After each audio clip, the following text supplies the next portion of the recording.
Aujourd'hui, nous parlons de impact et changer pour impacter. Changer pour impacter. Nous sommes à la fin de l'année. Nous sommes venus avec ce message pour challenger nos vies afin que l'année qui s'ouvre à nous, l'année 2025 qui s'ouvre à nous, que nous puissions avoir meilleurs résultats. Toi qui me suis en ce moment, je prie pour toi. Dans le nom puissant de Jésus-Christ de Nazareth, que 2025 soit pour toi une année meilleure que toutes les autres années de ta vie. Les années que tu as déjà vécues sur la terre, les années écoulées que tu as déjà expérimentées sur le soleil, je prie dans le nom puissant de Jésus que l'année 2025 qui s'ouvre à nous soit meilleure que toutes ces autres années au nom puissant de Jésus-Christ de Nazareth. Alors, pour cela, il faut prendre les dispositions. Il faut prendre les dispositions. Et il faut revoir les performances. Vous savez, pour les athlètes, avant de venir sur le terrain, ils s'exercent à l'entraînement et ils vérifient leur performance. On peut savoir qu'un athlète va faire des exploits sur le terrain. On peut savoir qu'il va battre de nouveaux records lorsqu'il arrive à pouvoir battre de nouveaux records à l'entraînement.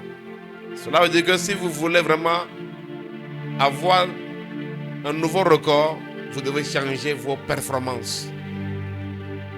Alors j'aimerais dire à quelqu'un que si tu veux vraiment opérer dans une meilleure dimension, opérer dans une nouvelle dimension, opérer dans une dimension plus élevée, si tu veux avoir plus d'exploits, alors tu as besoin alors de revoir tes performances. Tu dois changer de niveau pour que les choses aussi changent. Alléluia. Donc c'est pourquoi nous parlons de changer pour impacter. Cela veut dire que si tu continues par faire les choses de la même manière, tu seras toujours au même niveau où tu es aujourd'hui. Si tu veux aller dans les eaux profondes, si tu veux aller plus loin, alors tu dois revoir tes manières de faire les choses. Vous savez, c'est là où beaucoup d'enfants de Dieu ont des challenges. Parce que les gens veulent vraiment aller plus loin, mais ils continuent par faire les mêmes choses qu'ils sont en train de faire aujourd'hui. On dit quoi? On dit les mêmes causes créent les mêmes effets. Est-ce que vous comprenez? Donc, ça dit que si tu continues de faire les mêmes choses, tu vas avoir les mêmes résultats que tu as actuellement. Alors, si tu veux vraiment que les choses changent, si tu veux que les choses aillent de mieux, si tu veux vraiment expérimenter de grands exploits, alors tu dois aussi amener de grands changements. De grands changements amènent de grands exploits. Et il est très important pour nous de comprendre cela afin que nous ne puissions pas nous tromper. Vous savez, d'une façon régulière dans la Bible, on dit souvent « ne vous y trompez pas ». Et laissez-moi vous dire que beaucoup d'enfants de Dieu souvent se trompent. Et je dis ici que votre prochaine dimension supérieure dépendra des changements positifs que vous effectuez aujourd'hui pour atteindre les objectifs de la destinée. Votre prochaine dimension va dépendre des changements positifs que vous effectuez aujourd'hui afin d'atteindre comment les objectifs de la destinée. Et c'est pour cela que lorsque nous sommes comme ça à la veille de l'année, la nouvelle année, alors il faut commencer par faire quoi?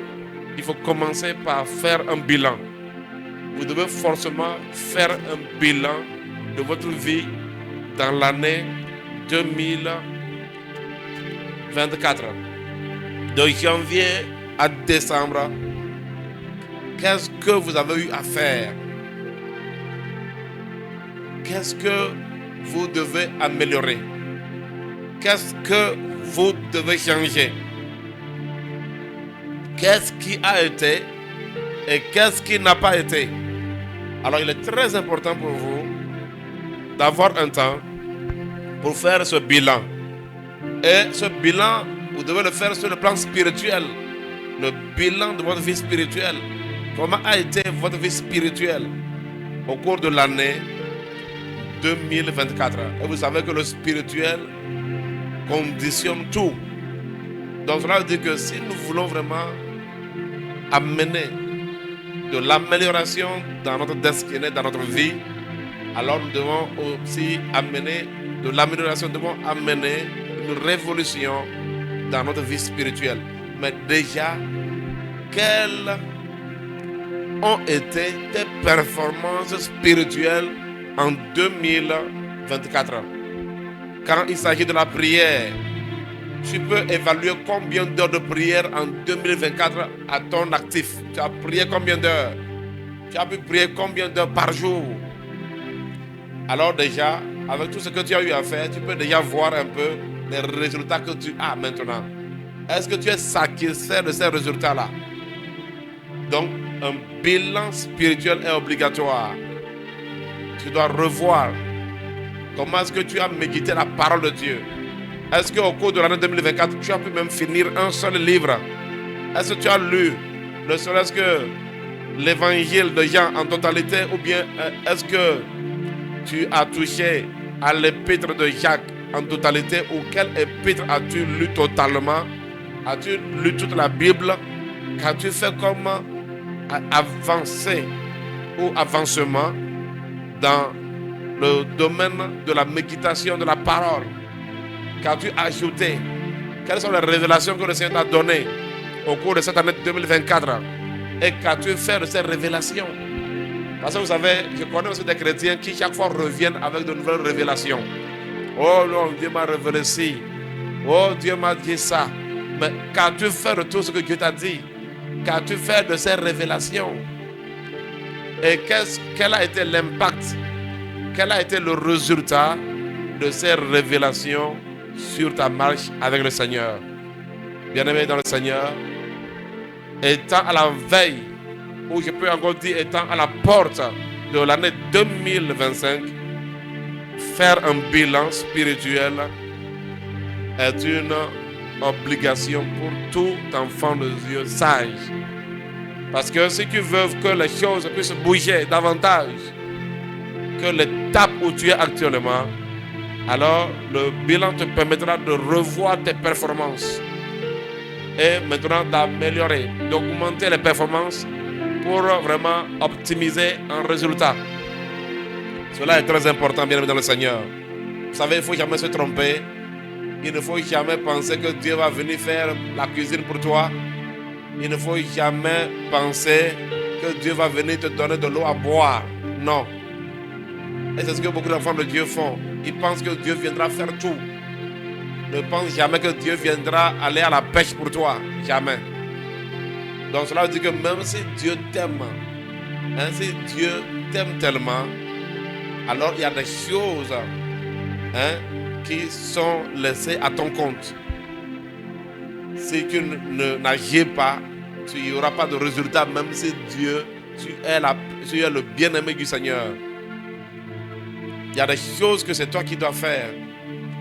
C'est toi qui dois faire ces choses pour espérer des changements, parce que Dieu, il fera sa part et tu as aussi ta part de rôle à jouer.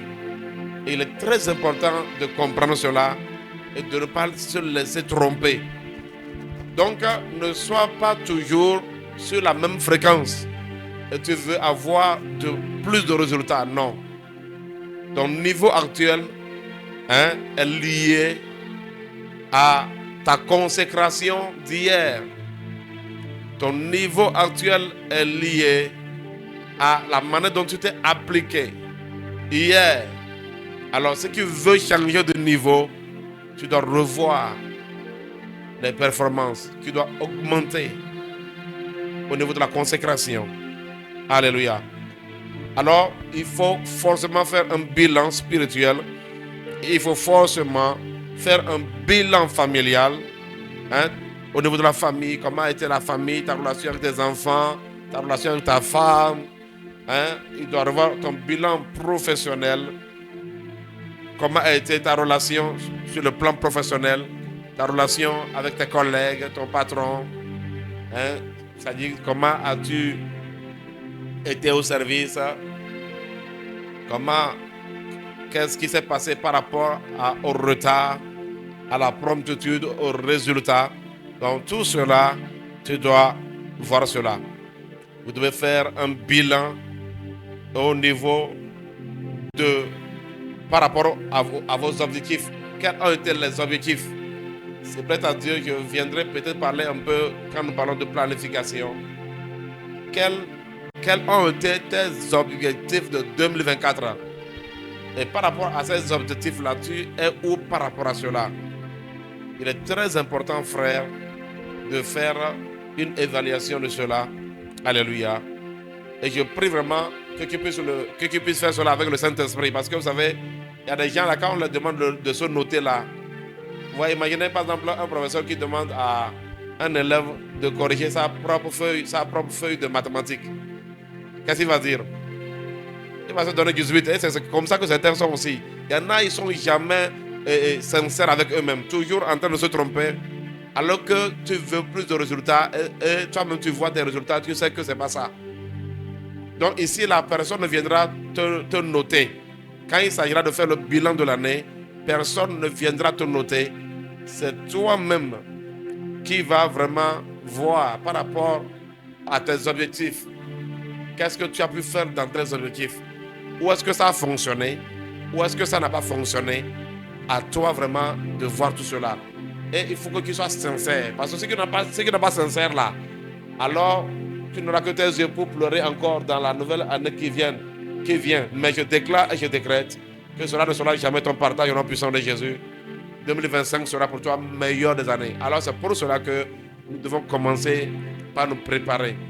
Vous savez, lorsque tu veux faire un saut, plus que prendre d'élan, tu as beaucoup de chances de pouvoir traverser l'objectif. Si vous comprenez? Donc du coup, c'est le moment de prendre l'élan. C'est le moment de prendre un grand écart pour faire le meilleur saut sur 2025 et atteindre la cible, l'objectif que Dieu, que le Saint-Esprit a déposé sur ton cœur. Donc il est très important alors pour nous de revoir notre vie de 2024 en termes de bilan. Tu dois faire un bilan au niveau de tes finances. Comment ça a été tes finances? Comment ça a été ta vie financière? Vous voyez, donc tout cela, il est très important pour un enfant de Dieu de faire un bilan en ce moment. Vous savez, souvent on court tout le temps. On court sans avoir un temps de pause. Mais frère, il est très important pour toi, même si vous voyez, il y a des gens qui sont contents seulement d'être dans le programme seulement de l'église. Ce n'est pas mauvais. Mais tu dois, au milieu de tout, trouver un temps personnel où tu dois t'asseoir pour faire ce travail dont je te parle. Faire une évaluation. Vous savez, dans Psaume 90, là, c'est un psaume de Moïse. Il dit à Dieu, apprends-nous à compter nos jours. Apprends-nous à compter nos jours. Donc ce n'est pas genre juste, tu vas t'asseoir pour commencer par faire 1, 2, 3. Non, ici, il parle de quoi? Il parle d'évaluation. Apprends-nous à évaluer nos jours. Yes. Apprends-nous à évaluer nos jours. Donc, le bilan te permet de faire une évaluation de 2024. Là où ça a marché et là où ça n'a pas fonctionné. Là où ça a marché, qu'est-ce que je dois faire? Je dois chercher à mieux faire. Comment est-ce que ça a marché? Tu dois savoir cela. Là où ça n'a pas marché, pourquoi est-ce que ça n'a pas marché? Et comment est-ce que ça doit pouvoir marcher maintenant? Tout cela, je dois évaluer cela et aller dans la prière vers le Seigneur, vers le Saint-Esprit, sachant que, comme il est écrit, ce n'est ni par la force, ni par la puissance, mais c'est par l'Esprit de Dieu, afin que nous puissions vraiment faire plus de performance sur le chemin de la destinée que Dieu nous a donnée, parce que nos jours sont comptés. Au fur et à mesure que les années évoluent, le retour de Jésus-Christ est proche. Au fur et à mesure que les années sont en train de venir, ça dit que tu es en train de t'approcher. La mission aussi, c'est-à-dire la fin de mission aussi s'approche. Alors du coup, il est très important pour toi et moi de pouvoir, par la grâce de Dieu, évaluer nos vies, évaluer nos activités avec sincérité et avec beaucoup de sérieux, et maintenant voir comment les changements peuvent se produire. Alors nous parlons de quoi? Nous parlons de changer pour impacter. Alors je prie pour toi dans le nom puissant de Jésus. Je peux voir dans ta vie des changements positifs qui vont amener un impact sur le monde autour de toi, un impact sur ton environnement spirituel, social, au nom puissant de Jésus-Christ de Nazareth. Alors, il est très important alors de faire le bilan. Alors, quand nous parlons de changements nécessaires pour une dimension plus élevée, en termes de changements nécessaires pour une dimension plus élevée, je vais essayer de noter deux choses qui vont influencer le changement. Deux choses. Ça dit que genre, nous avons besoin principalement de changement à deux niveaux. Et quand nous allons faire cela, alors nous pouvons observer le changement aussi facilement aux autres niveaux, parce que tous les autres là sont affectés par ces deux-là. Alors, je parle ici aujourd'hui de quoi? Le changement spirituel et le changement au niveau du caractère. Au niveau du caractère. Où je vais parler de notre attitude ou nos habitudes. Est-ce que vous comprenez? Donc, je vais parler de ces deux changements. Ces deux changements-là, lorsque tu vas, parce que ça, c'est une manière d'aider les gens. Lorsque tu vas essayer de revoir le côté spirituel et le côté maintenant des habitudes ou bien du caractère, c'est-à-dire de ta manière d'être, alors, à tous les autres niveaux, que ce soit au niveau de la famille, professionnelle et tout ça là, même au niveau des finances, il y aura vraiment des affectations positives. Est-ce que vous comprenez? Donc du coup, il est très important pour nous de pouvoir faire un changement à ces deux niveaux. Et c'est de ça que je vais parler cet après-midi. Alors nous allons parler d'abord des changements spirituels. Alors quand je parle de changement spirituel, donc je dis le spirituel détermine comment sera ta vie future. Le spirituel détermine comment sera ta vie future. Vous savez, le Dieu du monde invisible et le Dieu du monde visible. Et nous savons que pour que quelque chose se manifeste pour toi sur le monde et sur le plan physique, il faut d'abord que cette chose puisse s'opérer alors sur le plan spirituel. Alors je dis ici, en termes de changement spirituel, il est très important pour les chrétiens de passer plus de temps dans la présence de Dieu. Quand nous parlons de changement spirituel, tu dois revoir le temps que tu passes dans la présence de Dieu. Et j'aimerais dire à quelqu'un que le temps que tu passes dans la présence de Dieu va déterminer tes résultats dans ce monde, sous le soleil. Le temps que tu passes dans la présence de Dieu va affecter ta destinée. Parce que Dieu est notre source. Alléluia.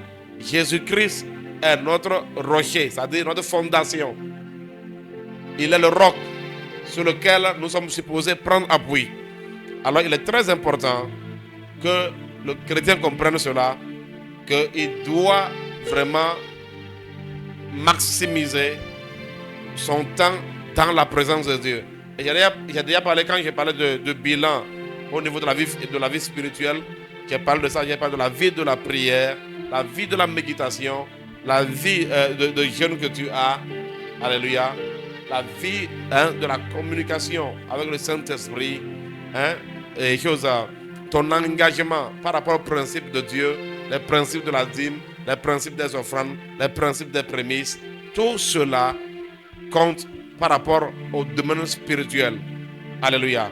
Donc tout ce qui a comme principe spirituel pour nous aider à vraiment être tout le temps dans la présence de Dieu. Alors il est très important pour ça de pouvoir maximiser votre temps dans la présence de Dieu afin d'espérer faire beaucoup plus d'exploits dans l'année 2025.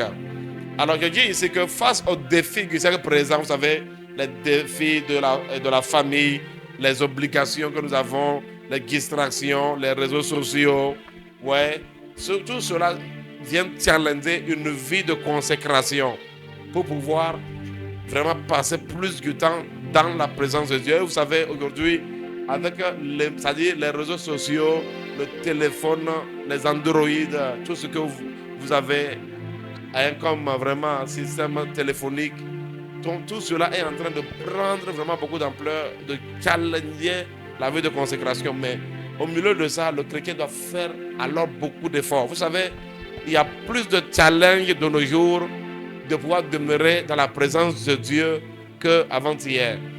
Parce que tout, c'est-à-dire que le diable, nous sommes entourés de, il va dire, super distractions. Nous sommes entourés de super distractions, c'est-à-dire tout est mis en œuvre afin de nous distraire et de nous empêcher de nous consacrer.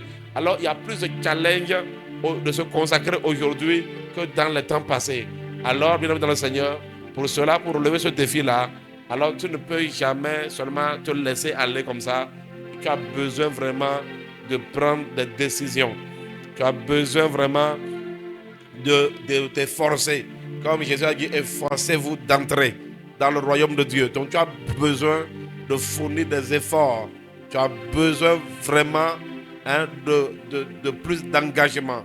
Tu as besoin de cela pour pouvoir surmonter les défis de la distraction et les challenges de ce siècle présent qui veulent empêcher aux chrétiens de pouvoir mener une vie de consécration. J'aimerais qu'on puisse lire quelque chose de 1 Corinthiens 9, verset 25 à 27. Nous allons voir ce que Paul a dit là-bas. 1 Corinthiens 9, verset 25 à 27. Si nous voulons vraiment avoir des changements au niveau de la vie spirituelle, nous sommes obligés vraiment de pouvoir appliquer les principes de Paul. Il dit quoi? Il dit tous ceux qui combattent s'imposent toute espèce d'abstinence. Tous ceux qui combattent s'imposent toute espèce d'abstinence et ils le font pour obtenir une couronne corruptible.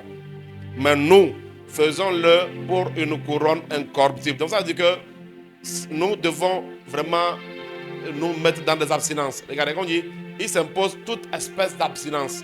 Ouais, abstinence, c'est-à-dire qu'on doit revoir, on doit faire vraiment attention par rapport à nos heures connectées sur les réseaux sociaux. Nous devons apprendre à nous abstenir de certaines choses. Si tu n'apprends pas à t'abstenir, vous savez, aujourd'hui, c'est vraiment, moi-même qui vous parle, c'est vraiment un challenge, frère. C'est terrible. C'est pas du tout amusant. C'est-à-dire, on dirait que le téléphone même veut prendre. C'est-à-dire que si vous êtes en train de, si vous faites le constat, nous tenons plus sur nos téléphones que nos Bibles aujourd'hui. C'est-à-dire que si on peut, peut-être par exemple aujourd'hui il y a les satellites qui évaluent tout sur la Terre là. S'il y a un satellite qui pourrait nous permettre d'évaluer le temps que ton téléphone a fait dans ta main par rapport au temps que ta Bible a fait dans ta main, toi et moi on va tenir notre tête. Je vous assure. Ah, que Dieu a pitié de nous, quoi. C'est terrible, hein? Et puis, vous savez, aujourd'hui, là, même les gens peuvent aller à l'église, oublier leur Bible, mais on constate que personne. Si vous êtes pasteur, vous allez découvrir qu'au cours de l'année, les gens ont oublié leur Bible à l'église, hein? Mais personne n'a oublié son téléphone. Personne n'a oublié son téléphone à l'église. Imaginez ça, frère. Imaginez, les gens peuvent venir à l'église et dire non, j'ai oublié ma Bible, j'ai pas pris ma Bible. Les gens peuvent aller au travail et constater qu'il n'y a pas leur Bible et que ça. Mais vous allez voir que, ouais, c'est pourquoi je dis souvent, faisons très attention, surtout quand je suis conscient aujourd'hui qu'on ne peut pas utiliser la Bible, on ne peut pas faire confiance à la Bible sur le téléphone. Ça, je vous dis la vérité, frère. Je pense que nous devons revoir ça. Si nous voulons vraiment avoir des moments de qualité de consécration, on doit faire attention à la Bible sur le téléphone. Si tu es conscient avec moi, tu sauras que c'est un grand piège. C'est un grand piège. Ça, je vous dis, frère. Si vous voulez vraiment faire une méditation de qualité, il faut vraiment laisser de côté la Bible sur téléphone. À cause de la Bible sur téléphone, beaucoup de chrétiens n'ont plus de Bible encore plus dure. Ils n'ont plus ça. Ils n'ont plus de Bible encore plus dure. À cause de la Bible sur téléphone. Ouais. Alors que sur le téléphone, s'il y a la connexion à tout moment, tu peux voir des messages de WhatsApp qui passent. Ou bien parfois, à tout moment, qu'est-ce que je veux dire là? Quelqu'un peut t'appeler, ça dit que, en tout cas, ce n'est pas du tout amusant. Alors que vous savez, dans le domaine de l'esprit même là, j'aimerais vous dire que quand vous voulez vraiment vous appliquer à une vie de prière, laissez-moi vous dire que spirituellement là, le monde des ténèbres, souvent, selon vraiment le cas, selon certains cas, je vais dire, il s'applique à te distraire. Vous allez voir que parfois, il y a des esprits qui peuvent même susciter des gens proches de vous appeler au moment où vous devez prier. Mais quand le démon voit que tu as un portable à la main, oh, il est très content, il est heureux même. Il est heureux. Parce que là, tu lui favorises la tâche de pouvoir chercher la distraction. Et au cours de cette année 2024, combien de fois nous avons été stoppés au cours de la prière ou bien stoppés au cours d'une méditation? Combien de fois la méditation que tu voulais faire en 30 minutes est devenue Facebook de 30 minutes au cours de cette année 2024? Réfléchis. Or, le diable sait que aussi longtemps que tu t'appliques, ça y est, vous dites une vérité, frère, beaucoup ne savent pas. Tout le temps que vous passez avec la parole de Dieu à méditer, même si tu penses que tu ne comprends rien, mais tout le temps que tu es là en train de méditer la parole de Dieu, laisse-moi te dire qu'il y a des échanges, il y a des transactions spirituelles qui se produisent. Je vous assure, et le diable sait ça. Écoute-moi bien, il y a des visitations, il y a des choses que Dieu fait dans ta vie au moment où tu lis ta Bible, mais tu ne sais pas. C'est parce que beaucoup d'enfants de Dieu ne sont pas conscients de cette réalité spirituelle. Les gens pensent que c'est seulement lorsqu'ils prient. C'est-à-dire, à chaque fois que tu es engagé dans une activité spirituelle, laissez-moi vous dire qu'il y a déjà vraiment une visitation divine qui se produit. Et même, regardez-moi, même parfois, quand tu dis je vais jeûner demain, même ton intention de jeûne qui est dans ton cœur là, déjà la veille là, le travail commence avec le Seigneur. Même l'intention de jeûner. C'est-à-dire qu'à chaque fois que vous vous appliquez dans une activité spirituelle, que ce soit la prière, que ce soit le jeûne, la méditation, tout ce qui est comme activité, principe spirituel, ce sont des moments de quoi? De visitation. Et le diable le sait. Il va s'appliquer pour diminuer. C'est-à-dire que le diable va s'appliquer pour que les exploits que tu dois faire soient partagés par 10, soient partagés par 20. C'est ça qu'il fait. C'est ça qu'il fait, afin que les chrétiens soient faibles, que tu sois un chrétien faible. Le diable veut que nous soyons faibles. Mais au nom puissant de Jésus de Nazareth, je déclare et je décrète que son plan a échoué dans nos vies, au nom puissant de Jésus de Nazareth. Alors regardons ce que Paul va nous dire. Paul va nous dire que nous devons nous abstenir, abstinence. Que tous ceux qui combattent s'imposent toute espèce d'abstinence et ils le font pour obtenir une couronne corruptible. Mais nous faisons-le pour une couronne incorruptible. Yes, parce que les choses spirituelles que tu reçois ne peuvent pas... Ce qui est spirituel, ce que tu obtiens du spirituel, on ne peut pas corrompre cela. Alléluia. Moi donc je cours, non pas comme à l'aventure. C'est-à-dire qu'il ne court pas comme un insensé. Je frappe non pas comme battant l'air. Donc, qu'est-ce qu'il dit maintenant? Mais je traite durement mon corps et je le tiens à sujet. Moi, je me pose la question de savoir de quoi même ce gars traite son corps. Lui, il n'avait pas Facebook, il n'avait pas WhatsApp, il n'avait pas Android. Mais déjà, il traite durement. Donc, lui, ici, le gars, là, traite durement son corps, là. Quand nous, toi et moi, là, notre cas est sérieux. Un gars, 2000 ans. Il y a de cela 2000 ans que le monsieur dit que lui traite son corps durement. Et je le tiens à sujet qui, de peur d'être moi-même rejeté, après avoir prêché aux autres, il traite son corps durement, il se met dans des abstinences afin d'avoir une couronne incorruptible, afin d'avoir un impact, afin d'avoir des résultats, afin de vraiment réussir dans son ministère. 2000 ans de cela, il traite son corps durement. nous là, ça sera comment? C'est nos os va traiter. Lui traite déjà le corps. Nous on va aller aux os. Hein? Ce monde 2000 ans après avec tout ce qu'il y a comme distraction, frère. Que Dieu fasse miséricorde. Alléluia. Alors j'aimerais juste te dire que toi et moi là, nous sommes hautement challengés. Nous sommes hautement challengés, je vous assure. Il y en a beaucoup d'enfants de Dieu qui n'ont aucune conscience de ça. Aujourd'hui là, vous allez voir. Il y a des gens là, ils ont le cœur libre. Il est à l'église comme ça, tranquillement. Il est sur WhatsApp, mais il est à l'aise. Et il croit qu'il est en train d'adorer Dieu comme ça. Frère, ça dit que ça c'est comme nous vivons une vie de blasphème et d'abomination tranquillement. C'est pas normal. Bien sûr, aujourd'hui, les gens sont à l'église, ils sont sur Facebook. Alléluia. Et au moins, c'est quand ça t'arrive là, ça doit te tiquer. Quand ça t'arrive, ça doit te tiquer. Est-ce que vous comprenez? Mais j'ai vu qu'il y a certains qui sont très à l'aise avec ça. Parce que c'est ce que je dis par rapport à la Bible sur Android. Et moi-même là, ça m'est arrivé. Et quand je constate que... Et puis c'est comme un réflexe quoi. C'est comme un réflexe. Tu es là comme ça, tu ouvres ta Bible, en même temps, tu ne fais pas attention, mais ça il vient là, tu veux rentrer dedans alors que tu es à l'église. Mais quand tu te rends compte en même temps, parce que l'esprit attire ton attention, quand tu te rends compte, tu tiques, hey, attention. Mais il y a des gens qui sont très à l'aise. Très à l'aise. Très à l'aise. Ils sont tranquillos, ils peuvent voir le pasteur en train de prêcher là, il est sur Facebook, il est sur... on lui a confié au cœur, il n'a pas un travail dans le média de l'église. Est-ce que vous comprenez? Il n'est pas en train de faire un travail. Parce que vous voyez, au cours du culte, tout le monde est à son poste. Ceux qui sont dans le média, on peut comprendre, c'est son travail. Si lui aussi, il est vraiment engagé dans son travail, parce que si lui aussi, il quitte son cahier de charge là, il est en problème avec Dieu. Ça, le problème avec les médias aussi. Parce qu'ils disent, non, ils sont aux médias. Et qui profitent, qui est en train de répondre à des messages.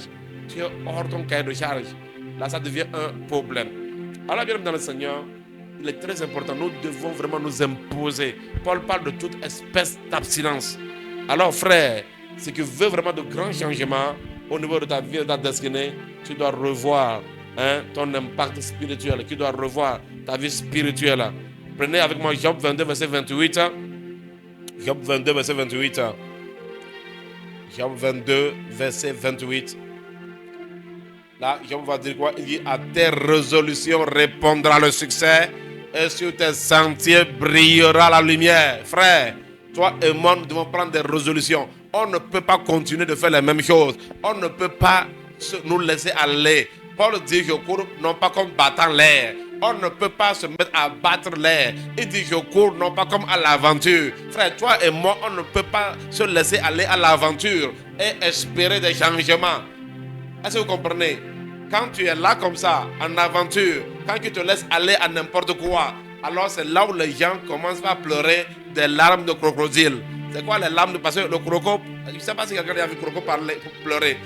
C'est comme si tu es conscient de ce que tu as fait, après tu pleures. Alors que toi-même tu as décidé, toi-même tu as choisi de te mettre dans des aventures, d'être dans des futilités. Toi-même tu as choisi de te mettre dans des distractions. Et après tu pleures, après tu te plains. Tu te plains pour qui? Tu te plains pour croire. C'est ça qu'on appelle quoi? Les larmes de crocodile.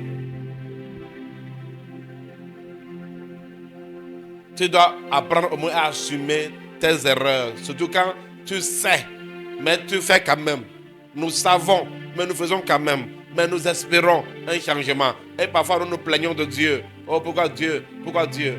Frère, que Dieu ait pitié de nous. Que Dieu nous fasse miséricorde. Mais aujourd'hui là, nous disons que le temps de changement est là. Nous devons changer. Changer au niveau de notre vie spirituelle. Donc cela veut dire quoi? Si nous voulons passer plus de temps dans la présence de Dieu, alors nous devons revoir notre vie de prière. Nous devons augmenter notre vie de prière par rapport à la vie de prière que nous avons actuellement. Nous devons augmenter la vie de jeûne et prière. Nous devons passer plus de temps à méditer et à lire la parole de Dieu. Nous devons revoir nos performances spirituelles en ce qui concerne notre consécration avec Dieu, nos engagements, alléluia, vis-à-vis de nos offrandes. Frère, tu ne peux pas continuer par tu donnais 2000 francs, tu donnais 2000 à Dieu chaque dimanche en 2024 et tu veux avoir des changements et en 2025 tu veux continuer par donner les 2000 ou aller en bas. frère, tu ne peux pas avoir de changement comme tu le veux. Alors, il est très important d'augmenter le palier. Yes, frère, si tu veux récolter 10 sacs de maïs, tu sais ce que tu vas semer. Parce que c'est ça qui est le problème des enfants de Dieu, en fait. Jésus dit, si vous connaissez les lois, si vous savez interpréter les lois physiques, là, pourquoi vous ne pouvez pas comprendre les lois spirituelles, puisque les lois physiques ont pris leur source des lois spirituelles. Est-ce que vous comprenez? Imaginez que tu sèmes 5 kilos de maïs et tu récoltes 10 sacs de maïs cette année.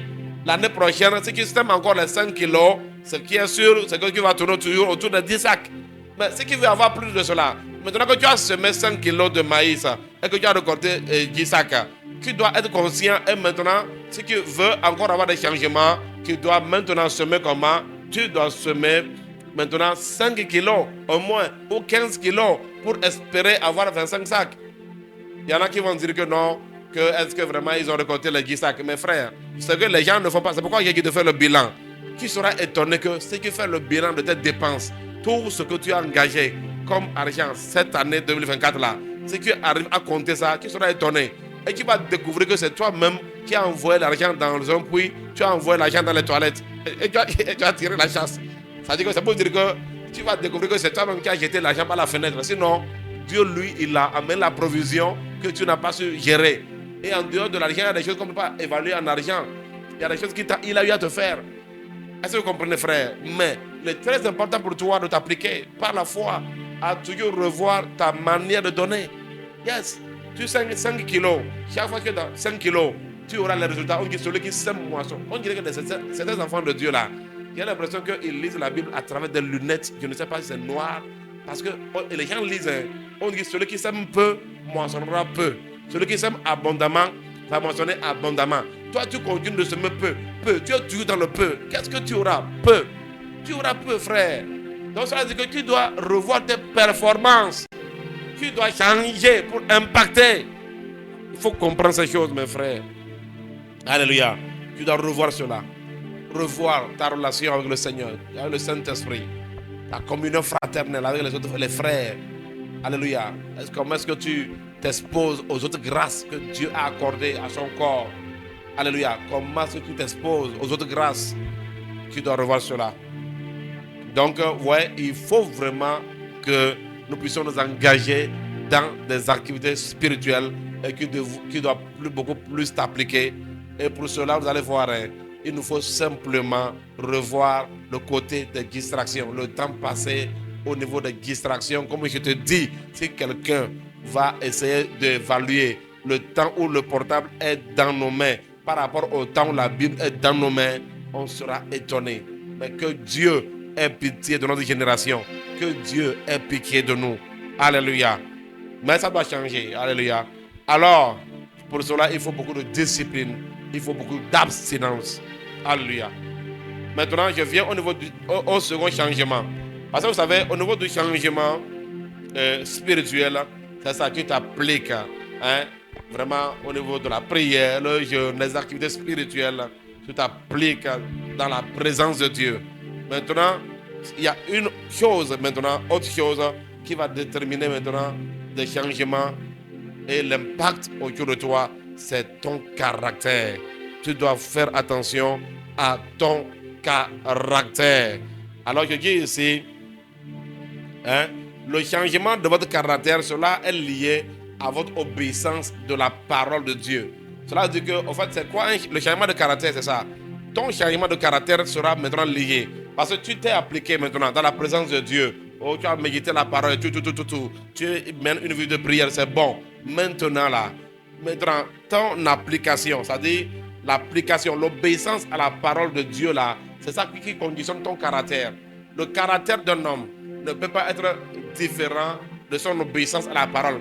Parce que c'est la parole de Dieu qui nous donne le type de vie que nous devons mener. C'est la parole de Dieu qui nous dit le modèle de vie que Dieu attend de nous. Est-ce que vous comprenez? Donc je dis ici, vérifiez si votre caractère est biblique. Donc cela dit quoi? Il doit y avoir un changement au niveau du caractère. Frère, tu ne dois pas te laisser aller. Oh non, moi je suis comme ça. Mais la manière dont tu es là, et si ce n'est pas biblique, il faut changer ça. Tu ne peux pas te mettre à dire que tu es comme ça, frère, non. Mais ce que tu es là, est-ce que c'est ce que Christ est? Puisque la Bible dit que imitez, soyez des imitateurs de Dieu. Ephésiens 5, verset 1 dit, soyez des imitateurs de Dieu comme des enfants bien-aimés. Donc toi qui ne peux pas te mettre dans des postures bizarres et qui te dis que c'est comme ça que je suis, mais tu dois travailler dur. Tu dois travailler dur. Tu vois, les gens travaillent dur pour le péché. Les gens travaillent dur pour des bêtises. Tu dois pouvoir travailler dur afin d'avoir un caractère biblique, un caractère divin. Cela est important, frère. Pourquoi? Je vais vous expliquer pourquoi aussi. Sinon, cela va affecter tous les autres domaines de ta vie et Dieu ne sera pas responsable de ce qui t'arrive. Yes. Yes. Est-ce que vous comprenez? Parce que Dieu même dit quoi? Que celui qui pratique la parole là, dans Psaume 1, on dit que la personne là est comme un arbre planté près d'un courant d'eau qui porte des fruits en toute saison. Donc, il est très important, frère, que la parole que tu médites, la vie de prière que tu mènes, tout le temps que tu passes dans la présence de Dieu, on doit voir des résultats. On doit voir des résultats. Il ne faut pas seulement sortir avec l'onction. Il faut sortir avec le caractère. Sinon, l'onction va te détruire. C'est ce que beaucoup ne savent pas. Alors, il est très important, frère, de voir. Cela est lié. Donc, notre caractère, l'habitude ou les attitudes d'une personne, d'un chrétien, d'un enfant de Dieu, doivent être attachés à la parole de Dieu. C'est pourquoi on nous demande de méditer la parole. C'est pour qu'en méditant la parole, nous puissions comprendre le type de vie que Dieu attend de nous, que Dieu veut que nous puissions mener et que nous puissions maintenant nous appliquer à ce type de vie. Alors je dis, vérifiez si votre caractère est biblique. Il y a des gens qui ne font rien à cela. Et quand vous le faites, surtout quand vous avez un cœur orgueilleux, ça dit que c'est ça l'orgueil en fait. Parce que l'humble, pourquoi on dit que Dieu fait grâce aux humbles? Pourquoi? Parce qu'un humble là, il se soumet en fait à l'autorité de Dieu. Il se soumet aux attentes de Dieu. Il fait tout pour faire de Dieu son plaisir. Et donc il est obligé de ranger certaines vies de côté. Il est obligé de mettre certaines vies de côté afin de plaire à Dieu à cause de son cœur d'humilité. Est-ce que vous comprenez? Alors il dit vérifiez si votre caractère est biblique, la vie de sainteté. Vérifiez votre obéissance aux principes divins, obéissance aux principes des finances, tous les principes de l'humilité, les principes de l'amour, les principes de la foi, les principes de la sagesse. Donc vous devez vraiment vérifier si votre vie est conforme à ces principes-là. Ce sont des lois, c'est-à-dire des lois, des principes de Dieu. Je ne parle pas de la loi de Moïse. Il y a des principes, il y a des attentes. C'est comme Jésus dit, je vous donne un commandement nouveau. Yes, je vous donne un commandement nouveau. Par exemple, aimez-vous les uns les autres. C'est une loi, c'est un commandement. Ça n'a rien à voir avec la loi de Moïse. Parce que tu ne peux pas me dire que maintenant que nous sommes dans la nouvelle alliance, on ne peut plus aimer. Non, il dit, je vous donne un commandement. Il s'agit des principes, il s'agit des lois et des principes qui nous accompagnent dans l'éternité. Alléluia. Donc, par rapport au caractère, il est très important, frère, de travailler là-dessus. Et c'est pourquoi Paul a dit à Timothée de s'appliquer à la lecture. 1 Timothée 4, 13 à 14. Il dit à Timothée de s'appliquer à la lecture, de s'appliquer à temps, afin que ses progrès soient évidents. Est-ce que vous comprenez? Il n'a qu'à s'appliquer. Donc, cette application n'est pas seulement genre juste de lire. Il dit jusqu'à ce que je vienne, applique-toi à la lecture, à l'enseignement, à l'exhortation. Et il dit veille sur toi. Ne néglige pas le don qui est en toi et qui t'a été donné par prophétie avec l'imposition des mains de l'assemblée des anciens. Allons-y. Occupe-toi de ces choses, donne-toi tout entier à elle, afin que tes progrès soient évidents pour tous. Alléluia. Donc, il est très important pour nous de pouvoir nous appliquer à ces principes-là. De pouvoir nous appliquer à ces principes. Alors, quand vous voyez, quand Paul dit à l'autre là de s'appliquer aux enseignements, c'est que Paul sait que c'est vrai qu'il de veiller sur lui-même et sur les enseignements qu'il donne. Parce qu'un homme de Dieu, un vrai homme de Dieu ne vient pas juste donner des enseignements aux gens. Avant de venir enseigner les gens, il se laisse enseigner par Dieu d'abord. Alléluia. Donc Paul sait que si Timothée s'applique à ces choses-là, il va vraiment avoir un caractère divin. C'est-à-dire qu'il va ressembler à Dieu. Donc écoutez-moi bien, votre ressemblance à Dieu va déterminer l'accomplissement de votre destinée. Ça, je vous dis, frère. Votre ressemblance à Dieu va déterminer si vous allez accomplir votre destinée ou pas. Pourquoi? Je vais vous donner quelques exemples ici. Parce que pour que vous puissiez accomplir votre destinée, vous allez l'accomplir au milieu des humains. Et laissez-moi vous dire que si vous n'avez pas un caractère divin, tout humain, écoutez-moi bien, tout ce que les hommes cherchent là, c'est Dieu. Tous les hommes veulent voir Dieu partout en vérité. Les hommes veulent la paix. Or, la paix, c'est Dieu. Est-ce que vous comprenez? Tout ce que les hommes veulent, ils veulent des gens qui sont bien, des gens qui ont de la bonté. Tout cela sont les caractères de Dieu. Alors, ce sont des hommes que Dieu va manifester, va déployer pour vous aider sur le chemin de votre destinée. Et mettez-vous en tête que si vous avez un mauvais caractère, vous serez étonné de ne pas avoir beaucoup d'impact et vous n'allez pas comprendre pourquoi malgré tous mes efforts, il n'y a pas d'avancement. C'est parce que en vérité, ton caractère repousse et ne permet pas que tu sois aidé, que tu sois soutenu. Cela est très important que nous puissions comprendre ça en tant que des chrétiens. Mettez-moi Néhémie 13:13.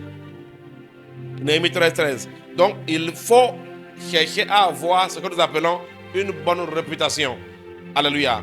Si votre caractère devient biblique, vous allez avoir ce qu'on appelle une bonne réputation. Je vais vous donner un exemple, par exemple, en termes de la réputation, en termes de ce que votre caractère peut faire de vous. Regardez par exemple là. Il dit, je confiais la surveillance des magasins à Shelemia, le sacrificateur, à Tchadok, le scribe, et à Pédadia, l'un des Lévites. Et je leur adjoins Anna, fils de Zakour, fils de Matania, car il avait la réputation d'être fidèle. Ouais. Donc Paul a choisi Zakour à cause de sa réputation. Votre réputation peut faire de vous quelqu'un d'élu ou quelqu'un de rejeté. Ça, je vous dis, frère. Et beaucoup de chrétiens s'en contrefichent. Et il y a des gens qui te disent, non, moi je suis comme ça. Mon frère, tu vas demeurer là où tu es. Tu vas rester comme ça. Tu seras étonné que malgré tes efforts, tu n'as pas d'avancement. Pourquoi? Parce que c'est des humains que Dieu va déployer pour t'assister. Et les gens observent. Les gens observent. Et moi, j'ai découvert que parfois même là, quand tu as certains types de caractère, il y a des gens que Dieu ne va jamais amener vers toi afin que ces gens-là ne disent pas que Dieu les a maudits. Je vous assure, oui. Il y a certains types de caractère quand tu as ça là. Il y a des gens il y a les aides de ta destinée. Il y a des personnes de ta destinée que Dieu ne va même pas prendre plaisir d'amener vers toi. Parce que si jamais ces gens-là arrivent vers toi là, quand ils vont te voir, ils vont se plaindre à Dieu. Oh Seigneur, qu'est-ce que je t'ai fait pour que tu m'amènes vers un tel type de personne? Ils vont se prendre, ils vont dire que Dieu les a maudits. Pourquoi? Parce que ta manière d'être n'inspire aucune bénédiction. Ta manière d'être n'a rien à voir avec ce qui est divin. Et il y a des gens qui se jouent les hypocrites. Tantôt avec de bonnes mines devant les gens, mais quand ils sont derrière, ils exposent. Mais mets-toi en tête que cela ne t'arrange pas. Donc il est très important pour nos frères, en 2025, de revoir. Écoutez-moi bien, je suis en train de partager avec vous des choses. Vous savez, quand l'année finit comme ça, un homme de Dieu, tu es dans la présence de Dieu pour recevoir. Mais comment est-ce que encore, qu'est-ce que nous devons faire? Qu'est-ce que tu attends de nous? Qu'est-ce que nous devons faire? Qu'est-ce que tu attends de nous? Et Dieu donne des choses. Et il donne des versets. Alléluia. Tous ces versets que je vous donne là, il donne des versets. Le Seigneur dit que beaucoup de chrétiens sont privés de la faveur à cause de leur réputation. À cause du fait que tu es égal à toi-même, orgueilleux. Tu ne veux pas changer. Je suis égal à moi-même. Et parfois, il y a des gens même là. Dieu fait que la plupart des gens autour d'eux peuvent leur faire des remarques. Parce que si tout le monde fait des remarques sur toi et c'est la même chose, parfois il faut avoir l'humilité. Un homme là, il va s'asseoir. Écoutez-moi, je ne parle pas des faux accusateurs. Je ne parle pas de ça. Parce qu'une chose est sûre là, même s'il y a des gens qui t'accusent en faux là, malgré les fausses accusations, tu vas avancer. Oh. Mais je parle ici de toi-même, ta vie, de toi-même où tu vois que vraiment tu as des freins, il y a certains challenges, et tu analyses, et tu peux essayer de voir que non, en vérité ici là, vraiment, ceux qui sont autour de moi, qui sont censés qui me parlent, ils ont raison ici. Alors il faut que je change. Il ne faut pas dire non. Mais parfois il y a des gens là, même quand ils découvrent, quand ils découvrent leur vie, ils disent que moi je suis comme ça. C'est comme ça que Dieu m'a créé. Alors si c'est comme ça que Dieu t'a créé, pourquoi la parole de Dieu? Pourquoi il t'a donné la parole de Dieu? Pourquoi il t'a donné sa parole, frère? Pourquoi il nous a donné la parole de Dieu? Nous sommes nés de l'esprit. Quand nous venons à Jésus, mais la parole est là pour nous transformer, frère.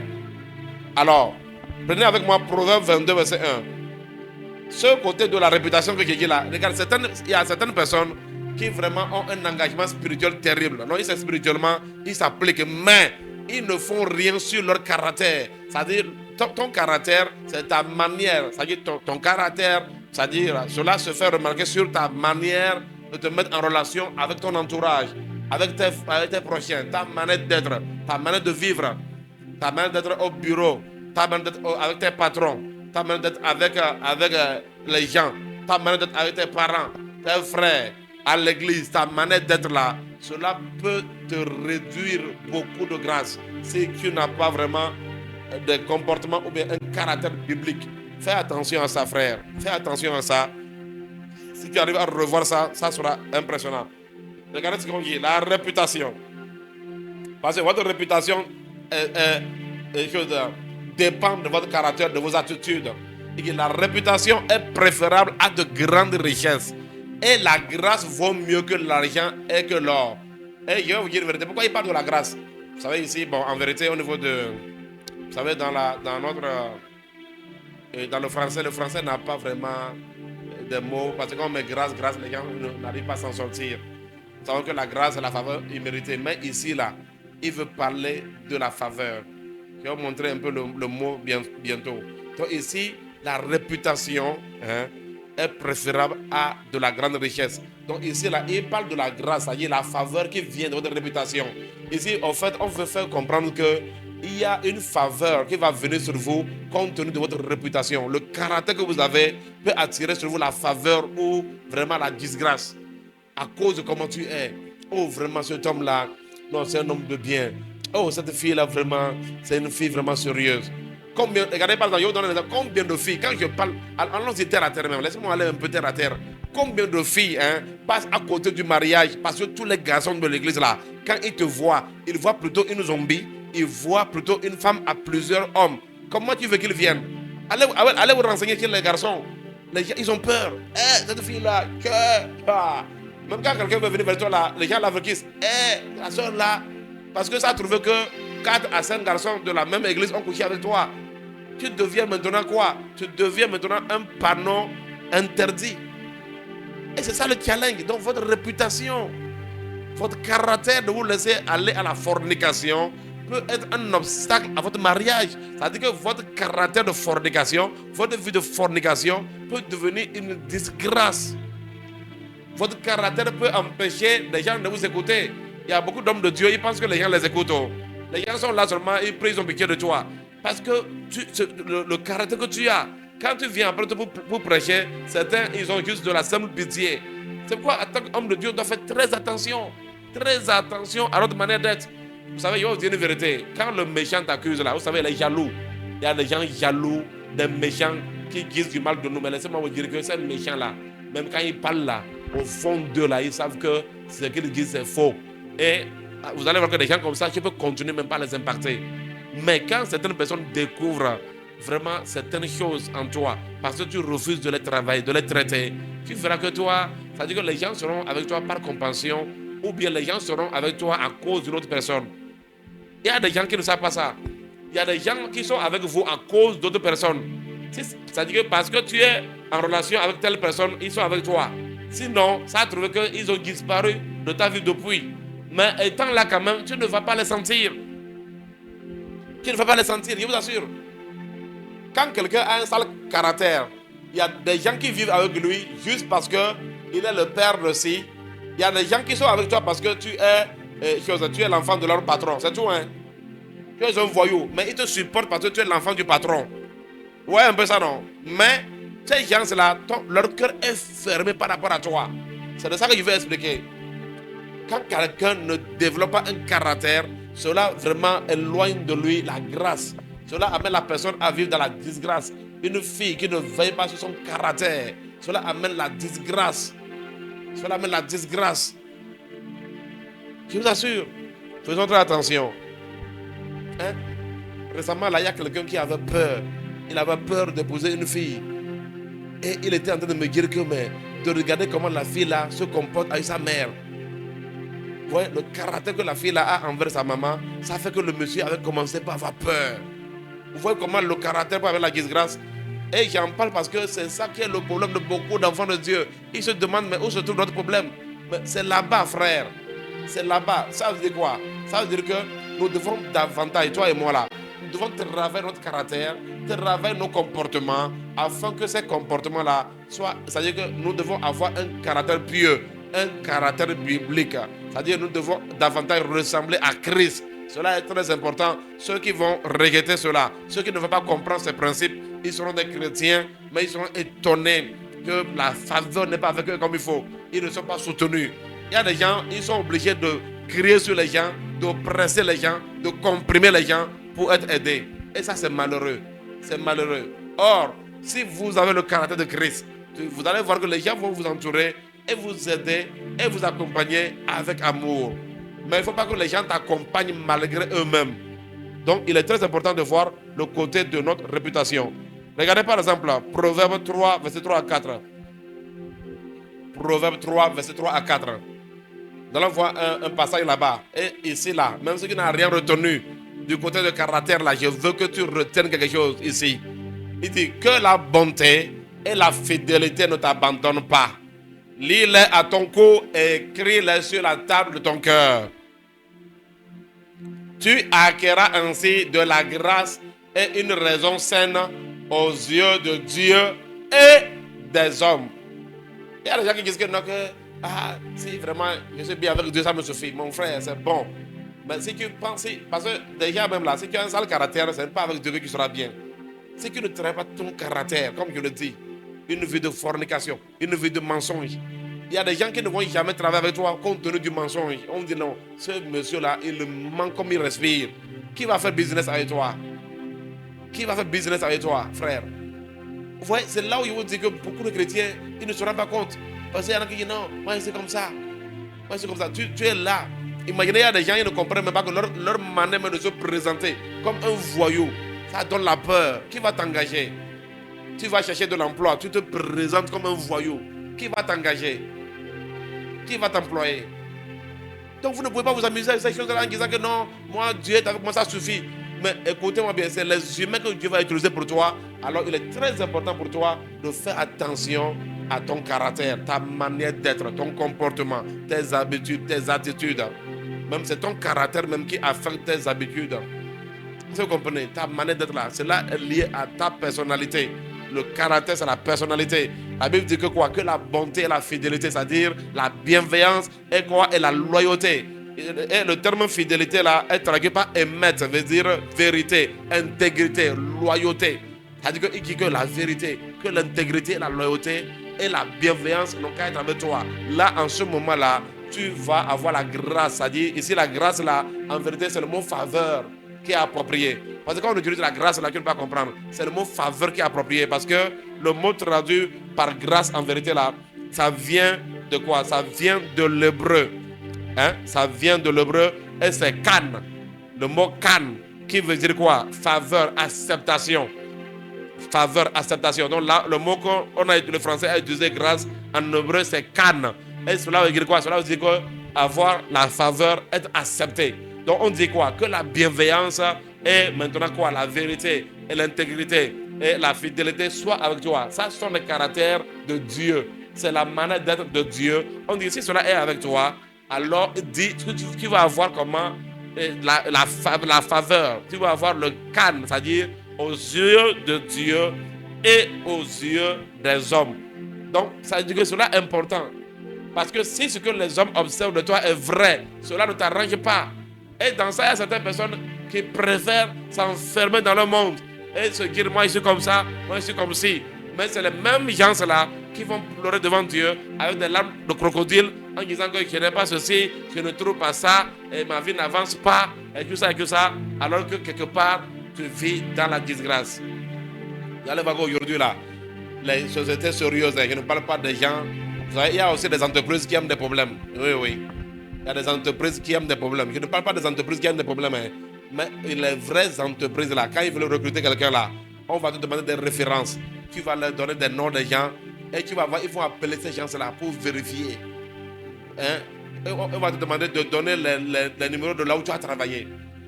Et ils vont appeler là où tu as travaillé là.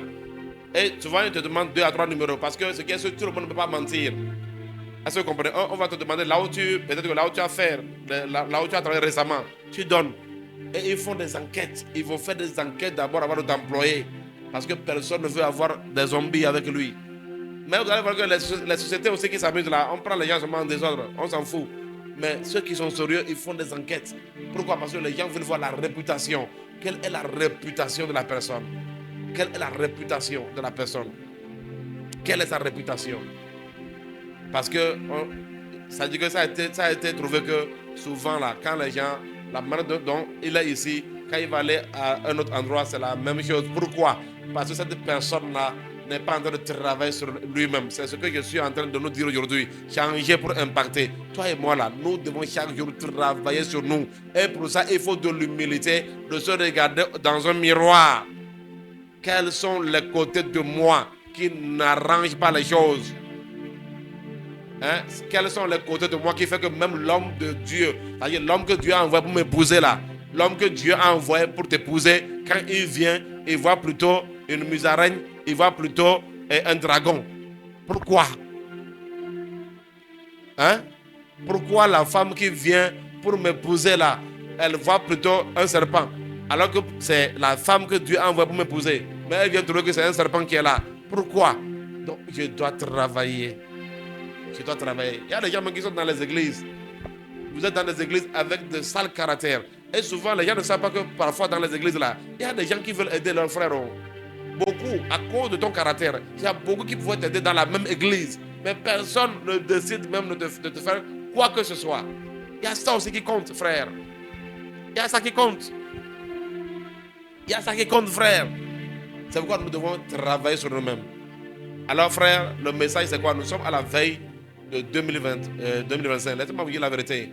Si tu arrives à travailler sur le côté spirituel, toi et moi là, toi et moi, hein, toi et moi là, si nous travaillons sur notre vie spirituelle, et maintenant, nous travaillons sur nos caractères, cela dit quoi? Si nous sommes des pratiquants de la parole, si nous laissons la parole de Dieu deviner notre vie, je vous garantis, rien ne pourra nous arrêter. Alors, je déclare et je décrète que tu deviens une personne inarrêtable au nom puissant de Jésus. Mettez-moi, je vais finir avec Ézéchiel 22, verset 5. Vous allez voir Dieu parler de la réputation de Jérusalem. Ézéchiel 22, verset 5. Et ceux qui sont près et ceux qui sont au loin se moqueront de toi, qui est souillé de réputation et pleine de troubles. Ouais, c'est ça. Ton caractère va te mettre dans le trouble. Le caractère. Faisons très attention. Vous savez, moi, j'ai découvert que parfois, sur la terre, les gens aiment trop critiquer les gens. Mais je me dis que si jamais j'entends quelque chose que les gens disent de moi qui est vrai, depuis très longtemps, j'ai pris cette résolution que si jamais j'apprends une chose que les gens disent de moi et que je constate que c'est vrai, je ne vais pas les inculper. Avant qu'ils ne se rendent compte là, je vais aller travailler sur ça. Jusqu'à ce qu'ils vont se rendre compte là. Peut-être qu'ils peuvent toujours être en train de mal parler de moi. Mais jusqu'à ce qu'ils vont se rendre compte là. Moi, j'ai déjà traité cela pour aller très loin. Alléluia. C'est comme ça qu'ils vont te voir au sommet. Yes. Mais ils ne sauront pas qu'ils t'ont aidé. Donc parfois, il y a des choses que les gens disent de nous là. Ce n'est pas tout qui est faux. Et je me dis que quelqu'un qui veut marcher avec Dieu, qui veut être un candidat même pour aller au ciel, doit faire attention à ça. Essaie de regarder. Parfois, ayons juste l'humilité. Et toi-même qui sais que tu es un menteur et tu as entendu quelqu'un t'insulter menteur et tu cries, tu pleures même. Il y a des gens, tu vois, il va pleurer même jusqu'à ça va remplir un seau. Alors que lui-même, il sait que quand on dit mensonge, même championnat d'Europe et d'Afrique, c'est petit. Moi, à ta place là, je vais aller méditer et dire, ah, franchement, Seigneur, je mens jusqu'à ce que quelqu'un, même assis au dehors, je dois changer. Que Dieu nous aide comme ça, avec un cœur humble. Alléluia. Que Dieu vous bénisse. Moi, je sais, alléluia, que toi et moi, nous allons changer. Nous sommes à la veille de 2025, nous allons voir nos performances. Nous allons encore scanner nos vies. Et je sais, nous allons changer. Et comme Dieu l'a dit aujourd'hui là, changer pour impacter. Je prophétise et je prie pour tous ceux qui sont connectés maintenant. Je déclare et je décrète que l'impact que nous allons avoir en 2025, ça ne sera pas égalable. Alléluia. Ça sera un impact d'un niveau supérieur. Que cela soit ainsi pour toi et moi, au nom puissant de Jésus. Bien-aimés dans le Seigneur, que le Seigneur nous aide. Que le Seigneur nous aide. Que sa parole change nos vies. Alléluia. Demeurez bénis. Nous vous aimons. Shalom, shalom.